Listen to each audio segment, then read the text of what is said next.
Welcome in. This is The Spread. I am Cameron Tarrant. That's SoCon John Hooper, and we are back here. We are live again. Beautiful Paladin Stadium up here in the upstate of South Carolina. John, it's a beautiful day. A little cloudy, but got a nice view and a great show upcoming for everybody this afternoon.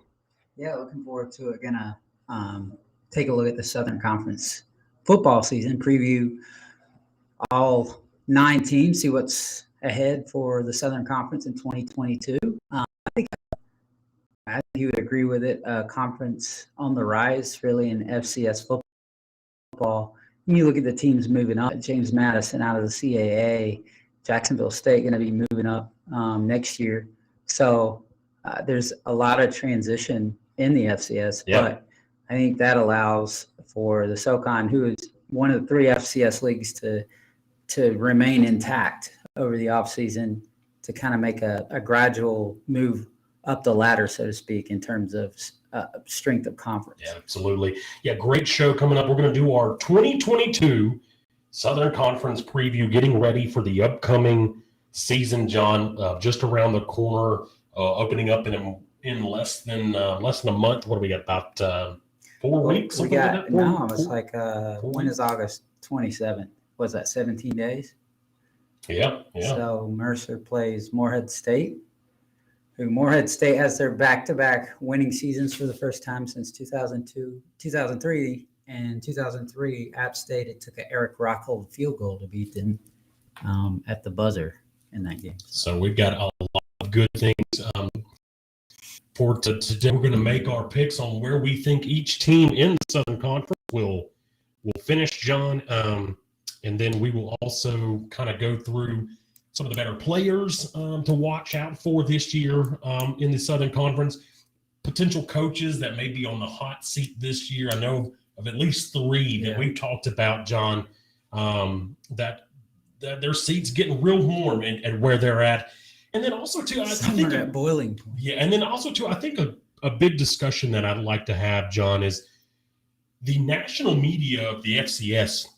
The FCS media seems to be just they always have a disrespect towards the Southern Conference for whatever reason. Interesting. We can kind of talk about that, why that is, and you know. I mean, if you just look at the preseason, I think the preseason poll. They're kind of ridiculous anyway. But at this level, and a little bit, I guess it outside the top 4 in FBS, it probably doesn't matter as much. But like, you're trying to move up. So like, if Furman starts behind Rhode Island, who hadn't made the playoffs since 1985, and they're in the poll, people look at that. Whether or not they say, well, that doesn't matter. Yep. If Rhode Island's starting in the poll, and I'm not saying that Furman should be ranked. I'm just saying, why is Rhode Island ranked? Yeah. They were 7-4 last year. Jackson State is a team that is ranked above, I think, all of the SoCon teams. Yes. And they got absolutely boat raced in the Celebration Bowl against a 6-5 South Carolina State team. Who is not ranked. They're getting votes, but they're not ranked to start the year. So, John and I, we're going to talk some SoCon football today.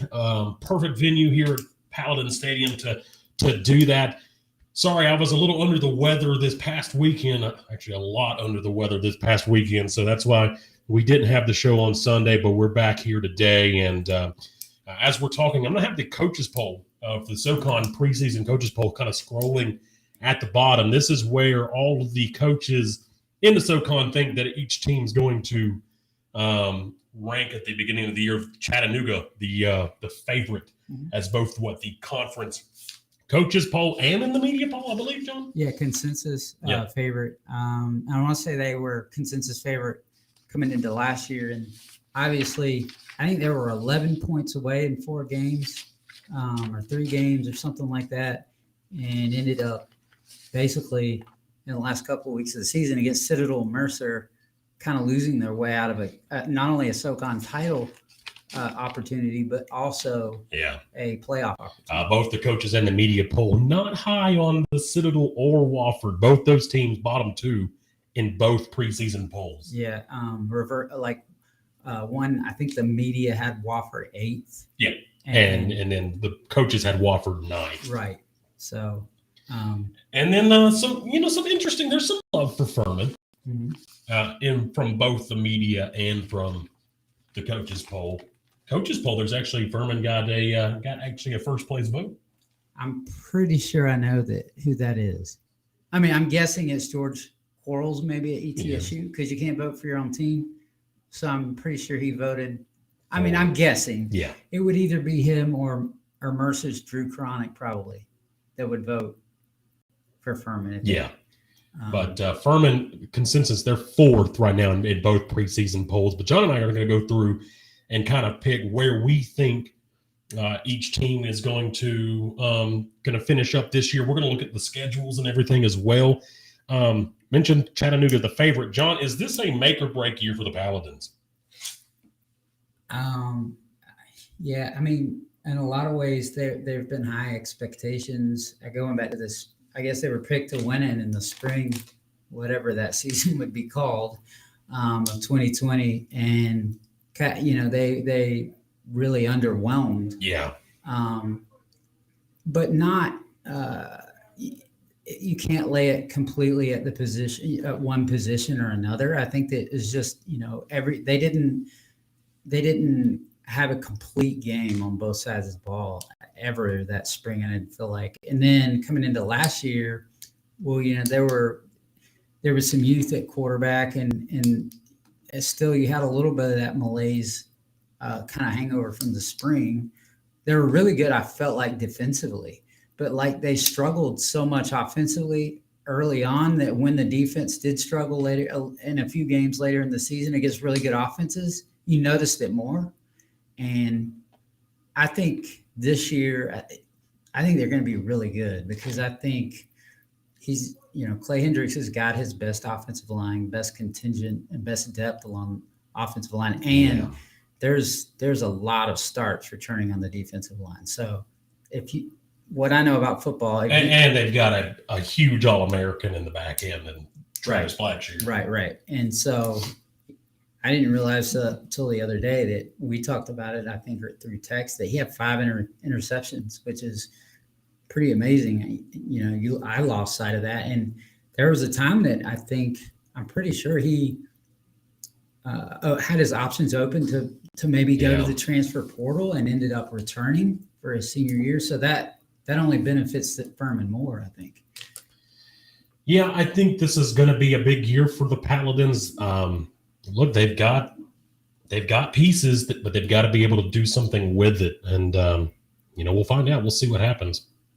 If you look at the top, if you're realistic about it, the top 6 teams in any order, I think Mercer, ETSU, Furman, Chattanooga, Western Carolina, and VMI. If you take those 6 teams, it wouldn't be shocking to see any of those 6 win, right? No, yeah, I mean, really anybody outside of the Citadel, Samford, and Wofford, I think. Right. There's like a defining line, I think, below, maybe depending on which you have it below, like VMI and Western Carolina, where there's a drop off from those 2 teams to maybe a Samford or Citadel.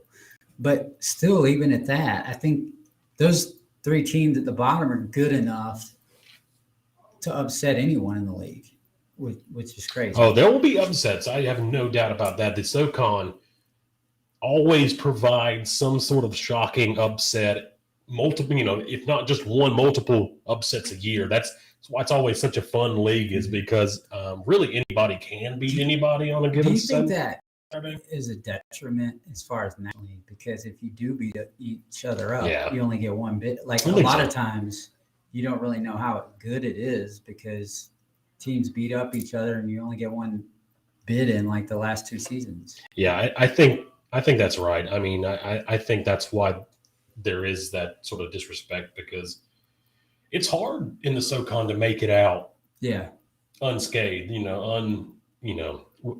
without having dropped a game somewhere. And people will make the argument, well, you guys need to make it, you haven't made the semifinals since 2011, whatever year it was, 2011 or whatever. But yeah, the SoCon's always pitted against North Dakota State in like the quarterfinals. Like, Yeah. They don't put other leagues against North Dakota State. Try going bad placement. Try going up there and play. It's an unfortunate draw too, for Furman. All right, so for SoCon teams. So let's start, John, with our rankings, and we're going to start at the bottom and then work our way up to who we think is going to win the league. So, John, at number 9 in the cellar, who we got? Who's going to finish this year at the bottom? I mean, I think they'll be better. I just think Wofford is just a team that I feel like has drastically lost its identity. Yes. Because, I mean, you go back to last year in the spring and in the fall, 2021, they didn't know what they were doing. No. Either run, they couldn't run the ball, it seemed, and they couldn't throw the ball. But it seemed like Conklin tried to get the team to be more of a pass-happy offense when that's not what they're designed to do. Yeah, and they did have like 20 players that suffered season injuries. So that hurts as well. So, but I'm not so sure that was the case. I know Jimmy Wyrick, I think he was hurt last year at quarterback, but they were pretty healthy. They just couldn't. I don't think they had a decision on quarterback. I know Peyton Derrick had some injury issues. But it wasn't just offensively. I felt like in years past, Wofford has always had a fairly good defense to lean on. Mm-hmm. And they did not have that last year. Right. And I think a lot of those injuries were on defense, if I'm not mistaken.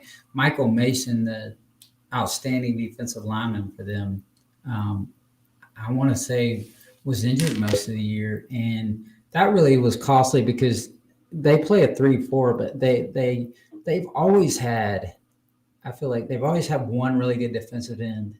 If you look back through history, and they've always had a really, really good nose guard. And to play that type of format, like defensive formation, you have to have a good nose guard. And they've always had it. And they really haven't had that the past couple of seasons, a strong play at nose guard. And I think that's been kind of to their detriment on defense. And whoever's scheduling their out of conference over there in Spartanburg is not doing them any service at all, because not only do they open the season on the road in Chattanooga against the preseason favorite to win the conference. Their out of conference. I guess that would be the SoCon schedule. But then their out of conference schedule is Elon, Virginia Tech, and Kennesaw State. Well, they did beat Elon last year to account for their only win, which I think they finished third in the CAA. Funny how the CAA people think that they're better than the SoCon. But you make a good point. I think Kennesaw State, that one's a bizarre one because you got to play the FBS game. That like Elon was a return game, so they're coming to, I guess, to Spartanburg. But then the Kennesaw game, you've played them year after year in the playoffs. You're not doing well against them. Might want to find somebody else. Realistically, is this a Wofford team that you think goes 1-10 or 2-9? I mean, gosh, it would be more shocking. It would be not shocking if they did. That's so bizarre to say. Is like it would be more shocking to see them go 6-5 than it would 2-9 or 1-10 again. I agree. So we both agree. Wofford down at the bottom. They're going to be the cellar dwellers this year. Who's going to be at number 8, just above them, John? I think it's going to be the boys down in Charleston. I don't like what the Bulldogs did last year at the Citadel. There's still a lot of question marks for me on defense for them. I know they've brought in some transfer pieces, and they've got Peyton Derrick from Wofford is the transfer quarterback down there now. I don't know. Defensively, they just were not good. Yeah, I don't know. I don't know how to. I can't really pinpoint one area that they were really good on offense. I think they were like 4th or 5th in the country in rushing yards at like 260 or 268 or something like that per game last year.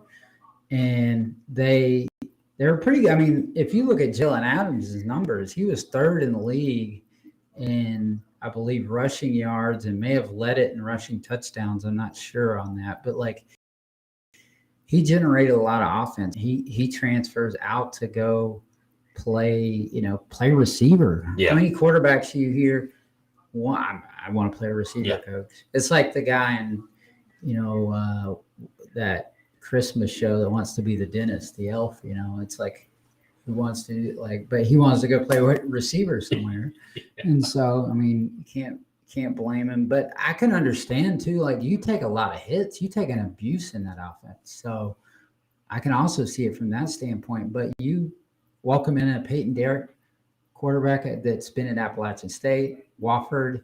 Now he's made his rounds to the Citadel.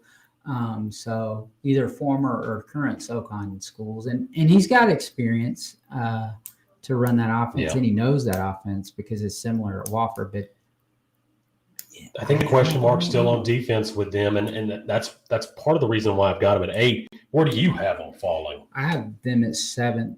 Okay. They do have a number of guys returning at A back and B back that are pretty good. Yeah. Njoku is one. And they're going to run the ball. That's what they do. I mean, you don't expect anything less their secondary is really good. If you look at Dominic Poole, who was the SoCon Media Freshman year last year, is a really good player. Hey, your boys in Boone get to see him. Yeah, come October. That game is actually a sellout, which is it's not surprising. I mean, it is a little bit surprising though for me because like it kind of harkens back to their SoCon days because there's some interest there. Like it's not just any other FCS game for Appalachian State. So App State and Furman need to renew that rivalry game. That'd be a sellout. That'd be a good one. But yeah, all right, so you still have them at 7. We still both think they're going to be, not as good. They'll be better. It's a little bit surprising though because they had been good on defense. Yeah. All right, so at number 8, then who do you have? So at 8, I had Samford, and the reason I had Samford 8 is because they don't have a decision as to who's the starters are going to be a quarterback. So my reasoning for ranking the Citadel higher was because the Citadel has an experienced guy stepping in to that, and Samford was dead last in the country in total defense last year, like 123, I think, out of 123.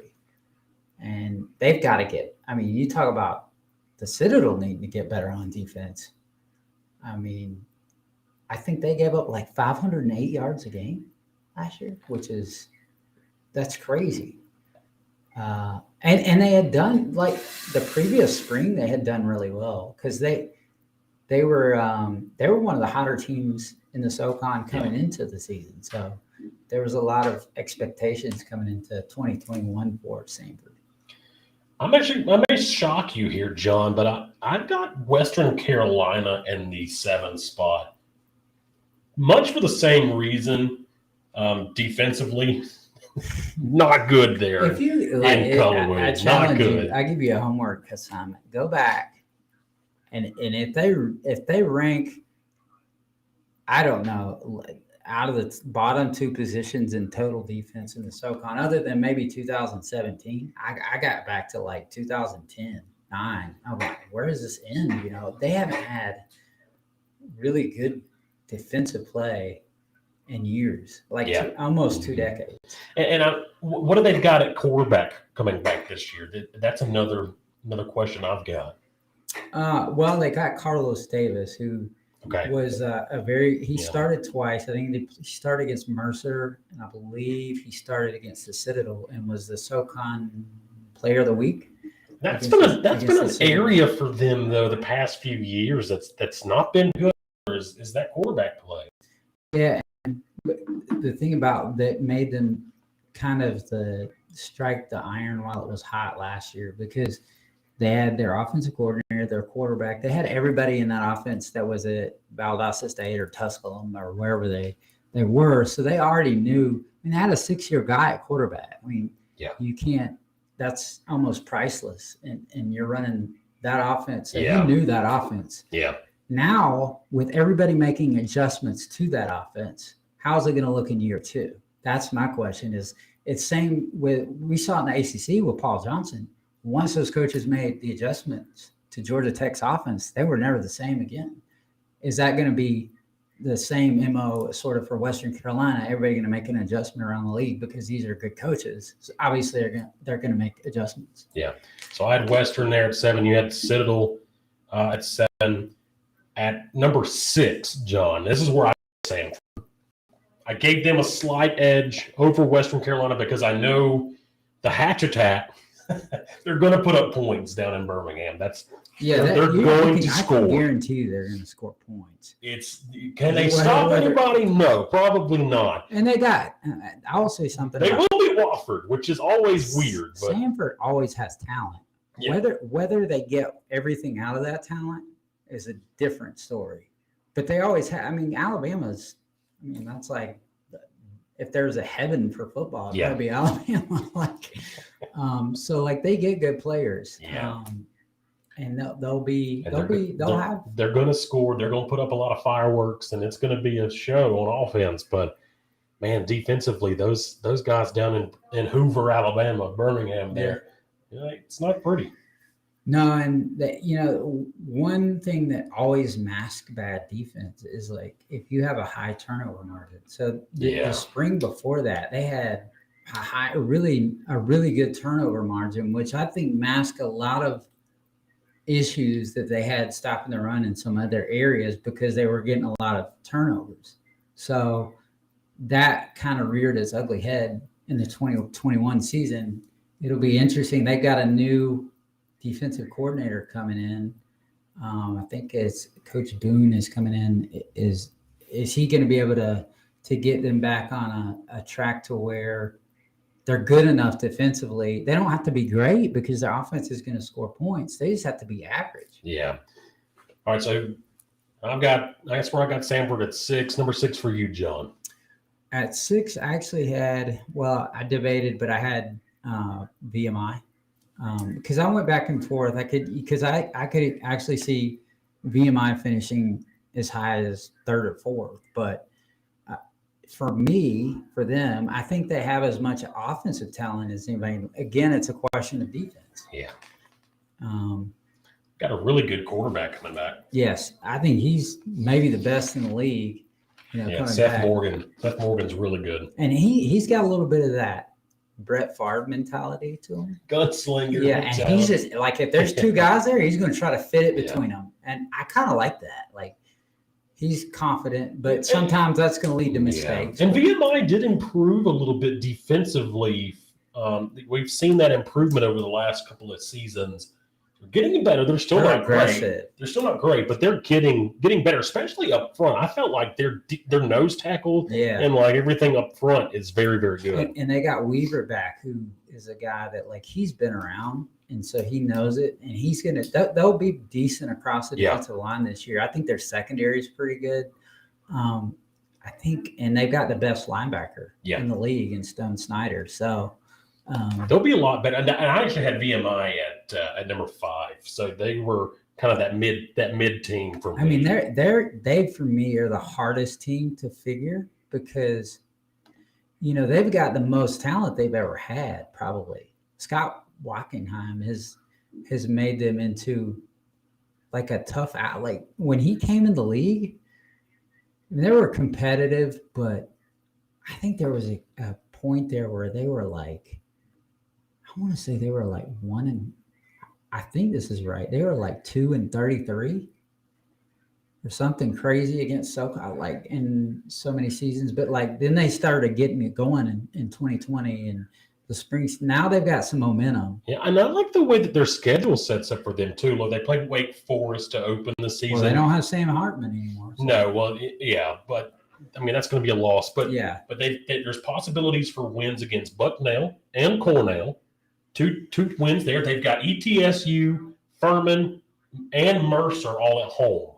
And they got the ETSU game. That one's early, right? One's early. That was October 8th. Okay. Yeah. So up in Lexington. So to get that game at home is big. Now they do have to go to Chattanooga. They do have to go to Samford. They beat Chattanooga the past 2 times they played. I mean, like, even though There Chattanooga canceled on them. Yeah, there you go. So they're interesting to me because go back and look at Mercer against VMI. The 2 teams that have absolutely boat raced Mercer, the 2 games VMI. has been VMI. That game last year was what? They got out of hand quickly. It was like 14-0 in a minute. Right. And you're like, ooh, this ain't going to be good for Mercer. No. So, yeah, it was like, I think that was, I want to say, was that Mercer's? Was that Mercer's homecoming? I think it was. Yeah, I think it was because that game was down in Macon. It's up in Virginia this year, yeah. And like when they played in that spring, I want to say Mercer's bus broke down at like a Golden Corral on the way back, and I was just like, wow, or it was either on the way up or way back, and I was just like, what a brutal weekend. Yeah. And then they took a beating at the hands of a really good VMI team. So. Yeah. All right, so I had him at 5. You got him at 6. John, who's your number 5th team? I have Western Carolina. What made you decide Western over VMI? Well, for one, they beat them last year in Lexington. Okay, there you go. And it wasn't all that close. I mean, it was like, I understand. I mean, VMI I understand the mentality. If you look at the Chattanooga Citadel game late last year, and they may have been the same week, and the VMI Western game, the week before, Chattanooga and the week before VMI, they both lost tough games. So VMI was I guess they were at Furman and lost 37-31 in what was probably the game that cost them the conference title and a shot at it and a playoff bid. Same with Chattanooga. They lost at Mercer. It was like 10-6, which cost them both. So they turn around and they both lose the next week. What's the motivation there? And Western, their motivation was they were kind of getting things going after an 0-6 start. So that was kind of compiled. I think they won like 51-24 in Lexington. So, but I think they were just at that point in the season were a better football team. Now it's a different season. So, but that was my reasoning for picking them. And, okay. I like. I really feel like it's a coin flip between teams 5, 6, and 7. I really feel like there's not a lot of separation there. No, there's not. I mean, and it's not going to be shocking to see VMI finish, say, 3rd or Western to finish 3rd. I mean, it wouldn't be a shock. It would be a shock to see. I think it'd be more shocking to see Western. Sounds crazy, but would it be more shocking to see Western win the SoCon than VMI? Well, VMI won it in the spring. Western's never won it. Yeah. So I guess in that way, it would be more shocking to see Western Carolina win the SoCon. Yeah.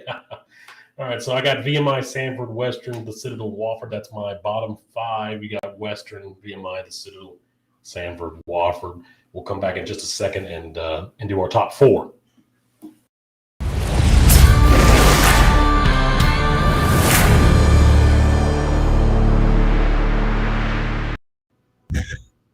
All right, so John, we know who the bottom half of the league is, or who we think the bottom half of the league. Do the top 4 now, and so we got ETSU, Mercer, Chattanooga, Furman. Still left to rank everywhere. At number 4, John. This is probably the hardest one to do because I don't know. I think there's going to be a 3-way tie for first. Okay. I mean, I just think everybody, like, one team will beat the other and then the other beats the other. You know what I mean? Like, one. So the 4th was hard for me, but, like, I had Mercer there just because I think Mercer's good enough to win the league. I wonder, there's some bizarre games there because Mercer looked so dominant against, like, really good teams. They looked dominant against Furman. They didn't dominate the game, but they beat Chattanooga. I mean, he was picked to win the league. Might should have beaten East Tennessee State in Johnson City, but then there were some games like the VMI game. VMI is good, but Yeah. they just, I don't know if it was a case that they weren't ready to play or that's a bad matchup for them. I can't really pinpoint it, but that game was surprising to me. And then, but they played Alabama pretty well. I think they kind of played they're a very good football team that sometimes, just for whatever reason, I feel like in the VMI game they weren't ever ready to play, and then they just didn't have that game got out of hand so quickly. It was just like they didn't have the will to get back in it, Yeah. and that's concerning if I'm a coach. I'm actually really high on Mercer this year, and so I think they've got a pretty good defense. Do you know about Fred Davis? Yes, I know the Fred Davis situation. He's not playing this year or coming back at all. Yeah, I don't know exactly. I mean, I heard that it was. I just think Mercer in what Chronic has got down there, I think they're sneaky good. I mean, I will say this: I think the world of Coach Chronic. Because he was here a long time at Furman, and not only a great person, but also a great football coach. Obviously, and great offensive mind. So, but like I already knew that coming in. What's been more impressive is what the defense has done, and Joe Taylor, I guess the defensive coordinator there, has been outstanding for them. And I think that's been kind of the difference. Is Mercer's always been pretty good, even when Bobby Lamb was there, pretty good offensively. It was whether they could get their act together on defense, and they've done that now. And they're a really physical football team. That's why I think you could see them finish. They could win the league this year. I mean, which would be a first, obviously, and they could make a lot of firsts and debuts in the playoffs and stuff like that. So I do think the interesting question to me is, would it be more shocking to see Western or Mercer win the league? Because neither one have never won it. I still think it'd be more shocking for Western to win it. Yeah, I do too. But those are the two teams that people have kind of pinpointed as well. Not dark horses, because I think Mercer's more of a favorite. Yeah. Dark horse. I think Mercer's sneaky good enough to win it. I actually had Furman at the 4 spot, John, and the reason why is the quarterback situation is not settled yet. They're going to settle that in the camp this fall. They've got a really good guy coming back, potentially Jason Wilson,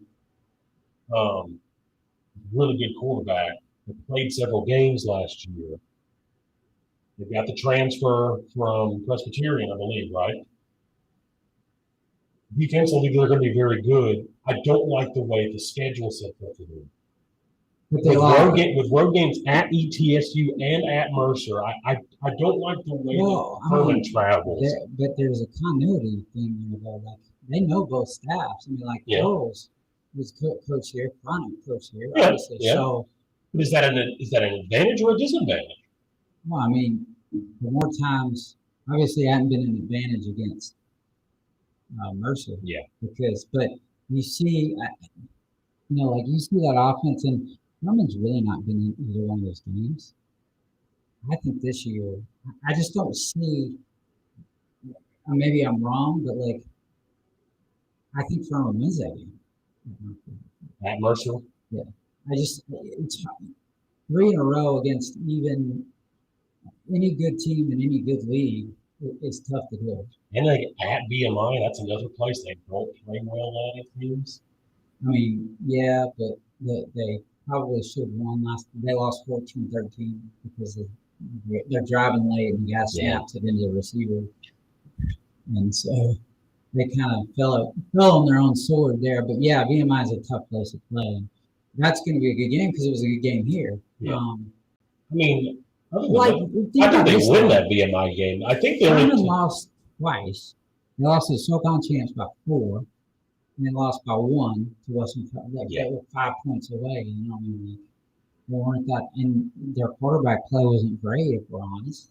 I mean, they needed probably a little bit better play quarterback in some other areas. I don't think that was the one area, and maybe. Well, and I think too, they'll have time. The quarterback play will get more solid as the season goes on. They've got big games right out of the gate. I mean, obviously, Clemson, you're not going to win that game.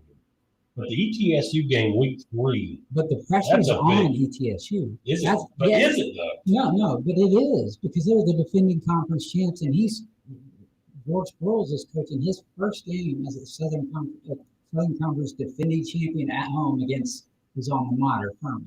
Pressure's all on them. I mean, we'll see. We'll see what happens. But it's a night game too up in there. It'll be a good game. It's have you seen it? It's great. That's setting me.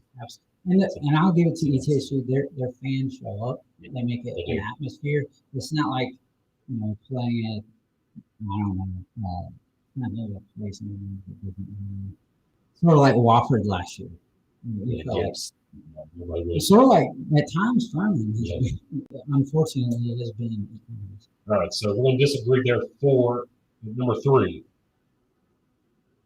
Number 3, I had Furman. You put Furman, so you just moved Furman there. Right. How about Chattanooga? More than the preseason pick. The preseason favorites.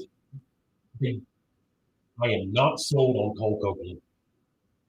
Well, I'm not either, but the defense is very good. And look, Devonta Maxwell. You could make the argument that Chattanooga and Furman had the same issue. They do. And I think they will have the same sort of issues again this year. Right. Unless Furman can figure out the quarterback situation better than Chat. Well, I'm not so sure that Furman's situation is a little bit. I don't know. I haven't seen the Preston Hutchinson kid who's apparently pretty good from Eastern Michigan. But also, do you think Chattanooga's got half their roster or transferred? Yeah. So what does that do for? It's like a gumball machine. You never know what you're gonna put a quarter in, and you're gonna get a flavor you probably like, but you might get that one flavor you don't like over and over again. But like you don't know what you're gonna have, but I think they've got a pretty good solid unit of players coming in. My issue or my concern for them might be their secondary where they lost. Yeah. They had 15 interceptions last year. But they've got that beast in Devonta Maxwell on the defensive line. He might as well. It takes like the whole O-line to block that. He's that good. If he's in your grill, you're not throwing the ball anywhere. Like I think he's got a. They talk about they have Cole Strange, who is really I think the highest draft pick for SoCon player since 1973, really, and so they talk about their offensive line and they're really good up front, but like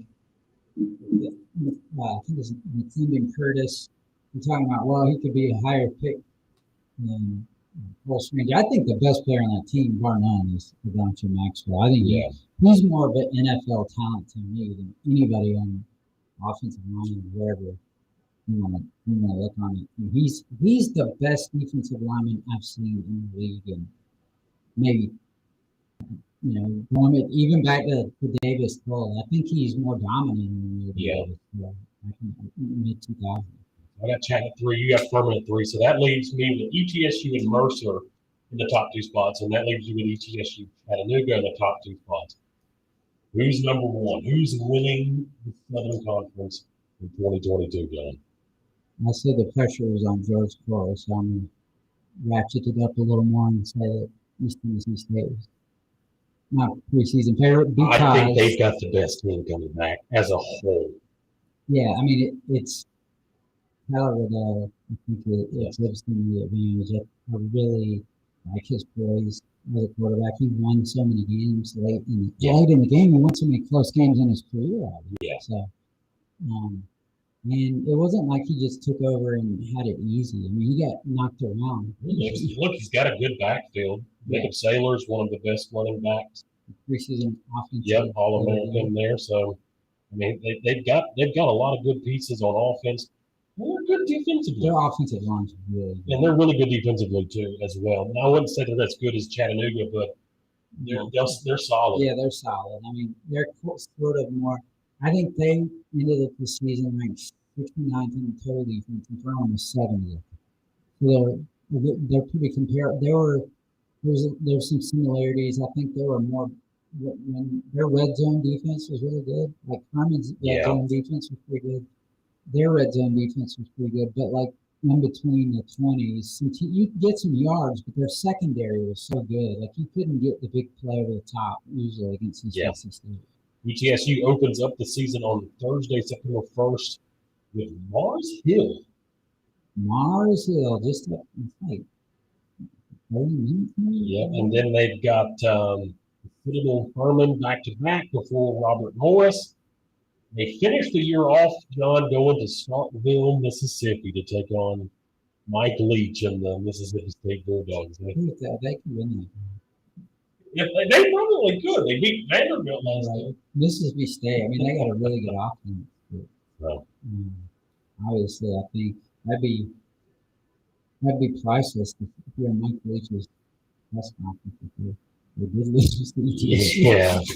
Well, John and I both think that ETSU, the Bucks from Johnson City, are going to win the SoCon this year. No question. You mentioned Tyler Riddell, John. Is he the best quarterback in the league?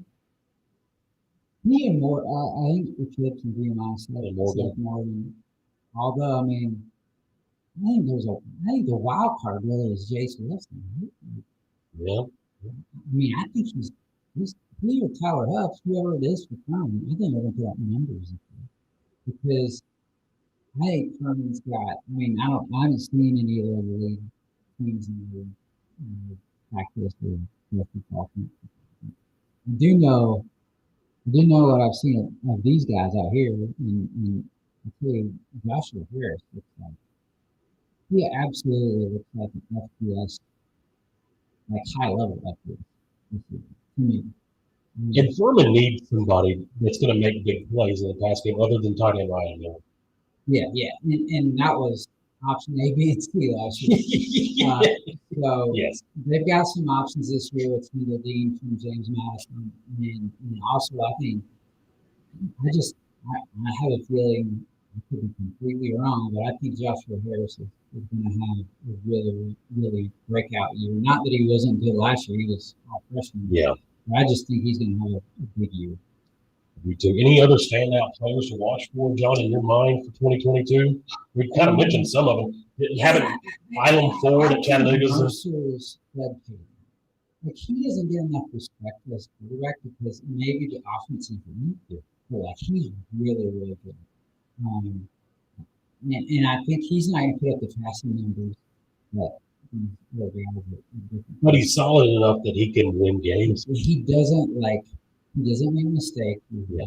And he always puts him in a good situation to score points. And that's all you're really asked to do. In that offense, it almost simplifies things, but you have to have a guy that knows what he's doing. I thought it would have been interesting to have seen maybe like I think certain quarterbacks excel in different offenses. So like last year, if you would have taken that offense that Drew Cronick runs at Mercer and put it here at Furman, obviously you couldn't do that because you had different staff or whatever. But yeah, Furman might have been a little bit more successful offensively. Hindsight being what it is, if you could have run that offense, because I feel like Hamp Sisson is a great leader, and that offense allows like the quarterback really doesn't ever allow them to lose confidence. And I think that's one thing that Fred Payton has to have is confidence, and he's never really lost that. And yeah, I think the one guy that also is underrated for them is Ty James, the wide receiver. So I'm looking forward to seeing Mercer play this year and just see if they can, build on what they did last year. They were really good and they were right there. And they should be right there again this year. I mean, I've got them set in the conference. So we'll see. Like I said, I think they're going to be right there in November. Yeah. What games in your mind on the scale? I'm looking at the composite league schedule. What games stand out to you as big games to watch for coming up this year? I think Mercer Furman in November. I think is huge. I think I'll say obviously Furman ETSU early is a big game. The 17th of September. Right, and that game I think it won't break ETSU's season if they lose that game. Also early this year is the Chattanooga ETSU. It's October 1st. Yeah, that game fairly early in the season this year for both of those two. BMI Western Carolina would be one that I would kind of throw. Same weekend. Yeah, same weekend. And then also Western Carolina Mercer, I think is a big game because I think Western Carolina's lost maybe 6 straight to Mercer. And so this is kind of a game they go games and make games for me. If that's kind of a hinge game for Western Carolina at that point in the season, like if you're really about what we say you're about and about turning things around, you win that game. You go on the road and you're able to win that game because I think if they get past that game, when people start raising some eyebrows and say, "Wait, maybe we should pay attention to them in this last month and a half of the season." October 8th, John, in Birmingham, Wofford goes to Samford. The Bulldogs. Can they break the streak? The Bulldogs have won 6 straight against the Terriers? I believe so. And what we're predicting is probably going to be 7 straight. Yeah. Well, and the question becomes when the Chattanooga play Mercer. I mean, Samford. Chattanooga plays Samford. Chattanooga plays Samford. And that series has gone like 6 or 7 in a row for Chattanooga. Chattanooga plays Samford November 12th in Chattanooga. I don't believe Samford has won that game since 2015. So add up the years. What if that's a game in which Chattanooga loses? Like that knocks them out of. Mate. What if Samford? It wouldn't be shocking. It would be shocking, but it wouldn't be. So Chattanooga Mercer is a big game. Yeah. That game's in the Scenic City this year. Chattanooga, Tennessee. Chattanooga. That was a bizarre game last year. As Chronic said, it looked like 2 weeks in a row they got the onside kick, and it was a similar situation, but it was supposed to be a squib kick according to Coach Chronic. Messed up the squib kick and got the. I was like, man, it took a lot of guts to try that. I was like, that was supposed to be a lucky bounces. All right, John, we're going to take a quick 1 minute break. We're going to come back, talk about the coaches that we think are on the hot seat, and then why do you think the national FCS media has this disrespectful attitude towards the Southern Conference, and then we'll get out of here. This is the Spread Podcast.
All right, back here. This is the Spread Podcast. John and I just made some predictions of where we think each team's going to fall this year in the Southern Conference football race 2022 season upcoming in just a couple of weeks.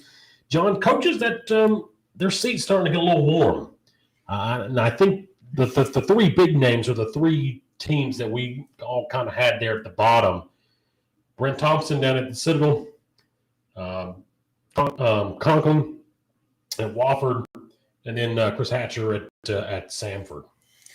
Yeah, and it's interesting. There's some similarities between Conklin and Thompson because the first season that Thompson was the head coach at the Citadel, I believe they won the SoCon, and was it 2016? And they were really hitting at a high level right there when Mike Houston left. Same with Josh Conklin. When Mike Ayers called it a career, I guess it was following the 2017 season. Yeah. He hit the ground running, and I guess they won the conference in 18 and 19, and then there's been this drastic decline. And it almost similarly to the Citadel, there was a decline there after the first few seasons that Brent Thompson was the head coach there. So I guess the casual Citadel or Wofford fan was like, well, they were playing with somebody else's players. Yeah. That's always the thing, right? And so I'm not so sure is that as much at Wofford as they just try to switch the scheme up entirely. Yeah, I mean, they went from running the triple to wrist ball to trying to spread it out. Right. And I pulling the Jeff Collins at Georgia Tech. Yeah, I still think they have good players. I just think they just I don't know. I don't know why they don't have an identity. That's their problem. The Citadel, they have an identity. They've offensively, they've rushed the ball. They've done really well at getting yards and points. It's been the defensive side of the ball, which is a little shocking as well. And then Samford, there's been no attempt to make that defense better. They're always obviously Chris Hatcher's a great offensive coach. They've been good off. They've always had good quarterback play, usually more often than not. It's just been they've made. I think the problem at Samford is they've made 3 or 4 not necessarily good hires at defensive coordinator, and that's been costly because I think just talking to Coach Hatcher, I think he's a guy that's not he's not like, which is what you would want. You wouldn't want a guy that's a micromanager. They just haven't made good hires. Yeah. And I just think I almost think Samford's issue is a little bit more solvable. Like if you get good play, if you get a good defensive scheme, if they get average defensive play, they're going to be probably pretty good. I think it's harder to solve Wofford's issues because I don't know if they know what they're doing. They don't know who their quarterback is. They don't know. Yeah, they don't know what they want to do offensively. And defensively, they weren't, like we talked about. They haven't been good the past 2 seasons. I guess I would say that Conklin's seat is hotter than either Hatcher. Well, yeah, because the expectation in Wofford's different than those other two places. They expect to win championships and make the playoffs in Spartanburg. But that should be Samford's expectation, right? Because they get as much or more talent than Wofford. Yeah, I guess. But from a historical, looking at it historically, Wofford's the better historical program. Yeah, that's true too. Yeah, but they have one coach for 30 years. That's true. And that one coach for 30 years is fishing somewhere in the Emory River or whatever, enjoying the retired life. Right. So but I think those are really the only 3 coaches that their seats are starting to get a little warmer. I don't think anybody else, Clay Hendricks, unless they just have an absolutely miserable year here. Yeah. I don't think his seat's hot anytime soon. Chronic down at Mercer, he's safe. Wackenheim's safe. Wackenheim's safe at VMI. Rusty Wright's fine at Chattanooga. Quarles is new, so there's no The only Western their coach is fairly new there. So those are the only real 3 coaches that are on the hot seat. John, Not a lot of love for the SoCon out there amongst the FCS media. Three SoCon teams are ranked in the preseason top 25 polls, but there's a lot of teams that are ranked above some of those teams that just don't make any sense. And there's teams ranked. How many does the South? Okay, so let's look at the poll. So the Southland's got Incarnate Word, which is a relative newcomer to the FCS, but it seems like teams that are. All right, here we go. You ready? Yes, let's go. Let's go. North Dakota State, South Dakota State. I don't disagree with any of that. Montana State. Missouri State, Nova. Sacramento State. Kennesaw State. Southern Illinois, who went 8-5 last year. Yeah, and should not have been in the playoffs. Just kidding. Stephen F. Austin. What? Stephen F. Austin? Like who? Really? And what was their record last year? 8-4.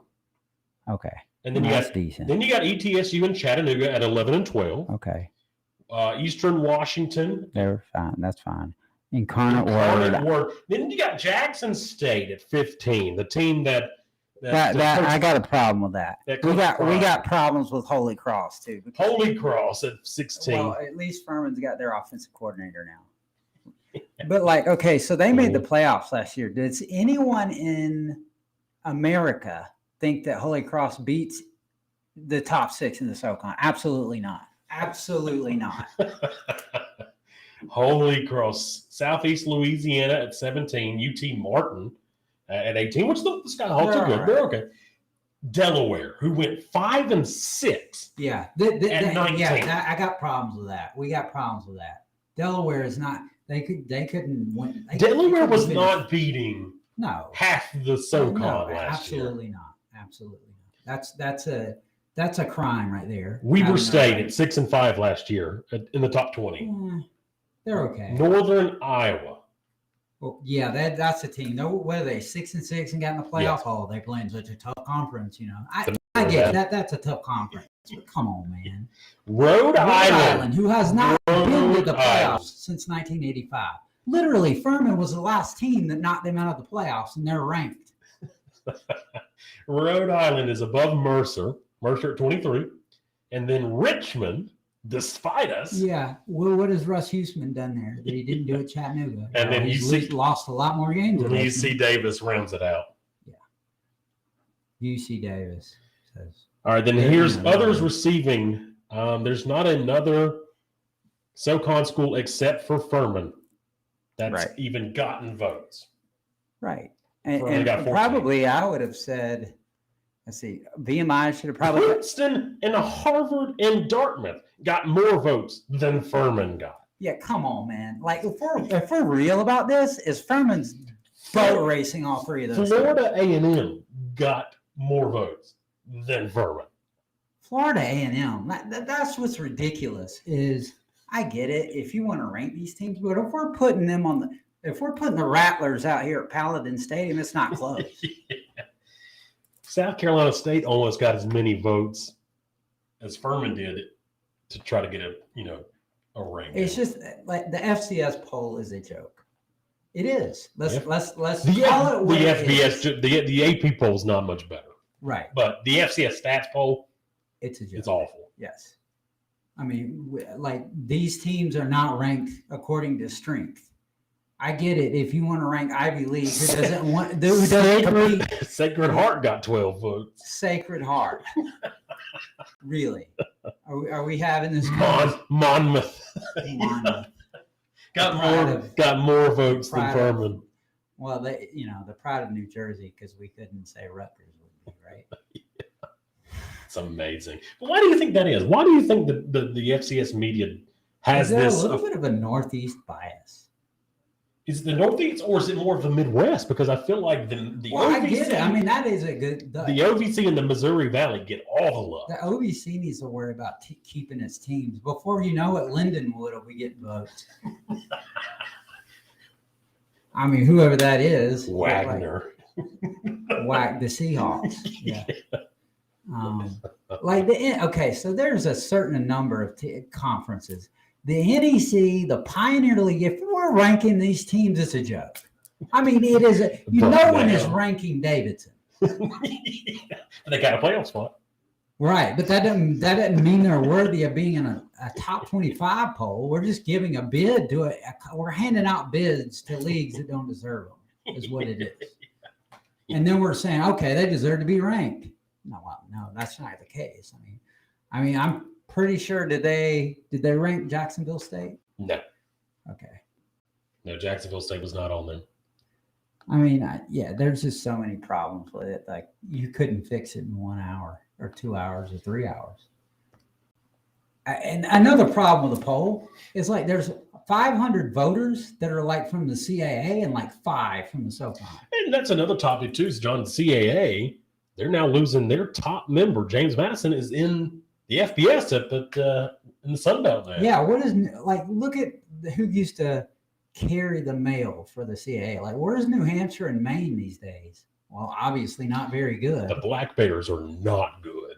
Yeah. Winners come early for the Bears. Villanova's still a decent team. Elon's okay. Villanova's okay. I mean, they're good.